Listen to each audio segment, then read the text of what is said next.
осы қазақтар ана индийский ана заттар білесіздер ғой. Солардыға неге лайк басып, мен ондайды көп көріп тастағанмын. Біраз адам басып тастаған. Не мен о бір бала үшін ғой. Оның тек қана сестренкасы бар.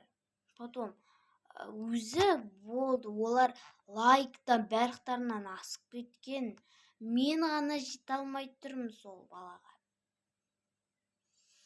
Мені асыру үшін енді қазақ болсаңыздар, маған лайк басып қойыңыздар, комментарий жазып. Айтарым сол, сау болыңдар болды. Сосын маған комментарийға фу, кринж деген естімей ақ қояйын, маған ондай ұнамайды.